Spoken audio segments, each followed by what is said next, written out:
Hi viewers, இது வரைக்கும் நீங்கள் யாரும் நம்ம சேனலை சப்ஸ்கிரைப் பண்ணலையா? லெஃப்ட் சைடு இருக்க சப்ஸ்கிரைப் பட்டனை கிளிக் பண்ணுங்கள். ரைட் சைடு இருக்க பெல் ஐக்கான் கிளிக் பண்ணால் நாங்கள் அப்லோட் பண்ணுற புத்தம் புதிய வீடியோஸோட நோட்டிஃபிகேஷன் உங்களுக்கு வந்துடும். இனி வர வாரங்களில் உங்களுக்கு பிடிச்சமான ரெசிபீஸை செஞ்சு உங்களுக்கு டெடிகேட் பண்ணலான்னு இருக்கும். அதுக்கு கமெண்ட் பாக்ஸில் #யுவர் நேம் #ரெசிபி நேம்னு டைப் பண்ணி கமெண்ட் பண்ணுங்கள். தேங்க்யூ. வணக்கம் நண்பர்களே, இன்னைக்கு நம்மளோட அக்கிராஸ் கிச்சனில் ப்ரான் வந்து எப்படி க்ளீன் பண்ணலாம் அப்படிங்கிறது தான் பார்க்க போகிறோம். இது ராட்டுன்னு சொல்லுவாங்க, ராலுன்னு சொல்லுவாங்க, இரா அப்படின்னு கூட சொல்லுவாங்க. ஸோ அதில் பார்த்தீங்கன்னா தலை, வால், அப்புறம் நடுவில் இருக்க ஸ்கின்னு இப்படி தாங்க ரிமூவ் பண்ணணும். பார்த்துக்கோங்க, ஹெட்டு, அப்புறம் வால், அப்புறம் நடுவில் இருக்கிற அந்த ஸ்கின்னு, அவ்வளோதான் ரிமூவ் பண்ணுற வேலையே. ஃபஸ்ட்டு லைட்டாக ப்ரெஷர் பண்ணி ஹெட்டை எடுத்துருங்க.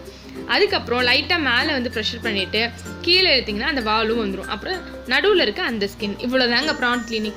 இதுக்கு போய் நம்ம 60 ரூபா 70 ரூபான்னு கொடுத்துட்டு இல்லைனா சோம்பேறிப்பட்டுட்டு வாங்காமல் கூட இருக்கும் ப்ரானு. இனி எல்லோரும் வாங்கி நல்லா சாப்பிடுங்க, ஹெல்தி. பாருங்க, தலையை கிளியாச்சு. அதுக்கப்புறம் லைட்டாக ப்ரெஷர் பண்ணி வாழையும் நம்ம எடுத்துடணும். அப்புறம் நடுவில் இருக்க அந்த பகுதி ரொம்ப ப்ரெஷர் பண்ணாதீங்க, அப்படி சேர்ந்து ஸ்கின்னோடு சேர்ந்து அந்த உள்ளே இருக்க கறியும் வந்துடும். ஸோ இப்போ இதில் பார்த்தீங்கன்னா கருப்பு கலரில் ஒரு தோல் அந்த இருக்கும், அதோட குடல்னு சொல்லிட்டு, அதை வந்து பெரிய ப்ரானாக இருந்தால் நம்ம க்ளீன் பண்ண முடியும். ஸோ அது தயவு செஞ்சு எடுத்துருங்கன்னா குழந்தைங்களுக்குலாம் கொடுக்கும்போது அவங்களுக்கு வயிறு வலிக்கும்.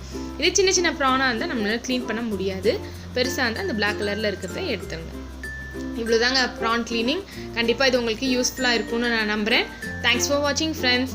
இந்த வீடியோ பிடிச்சிருந்ததுன்னா ப்ளீஸ் லைக் பண்ணுங்கள், ஷேர் பண்ணுங்கள், மறக்காமல் சப்ஸ்கிரைப் பண்ணுங்கள். Bye-bye.